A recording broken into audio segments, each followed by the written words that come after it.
श्रीवर्धन तालुक्यातील बोर्ली पंचतन शहरात नागरिकांना सुट्टीचा दिवस आनंदात घालवता यावा यासाठी कोणतेही ठिकाण नाही। मात्र शहरातील बसस्थानक परिसरात एकमेव असणाऱ्या जागेवरती कोट्यावधीत उभारण्यात येणाऱ्या तलाव सुशोभीकरण प्रकल्पाचं काम रखडलं आहे।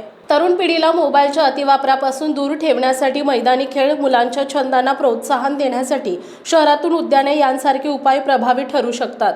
यातून बुद्धीसह सुदृढ आरोग्य आणि क्रीडा क्षेत्रात निर्माण झालेल्या संधी उपयोगी ठरत आहेत। सध्या शालेय परीक्षा संपत आल्यानं मुलांना सुट्टीच्या दिवसात खेळण्यासाठी तसेच अबालवृद्धांना फिरण्यासाठी वाहतुकीचे रस्ते सोडून उद्यानात वेळ घालवण्यासाठी बोर्ली पंचतन येथे प्रादेशिक पर्यटन विकास योजनेअंतर्गत 2023 मध्ये 1 कोटी निधी मंजूर तलाव सुशोभीकरण प्रकल्पाचं भूमिपूजन करण्यात आलंय।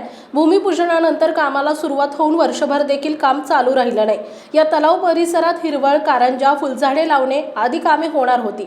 तशी ग्रामस्थांनी ग्रामसभेत मागणी केली होती। यातून 50 लाखांचं काम पूर्ण झालं असं सांगण्यात येत आहे। त्यानंतर निधी मिळाला नसल्यानं 4 वर्षांपासून उद्यानाचं काम थांबलंय। या विषयाकडे लक्ष देण्याची गरज आहे।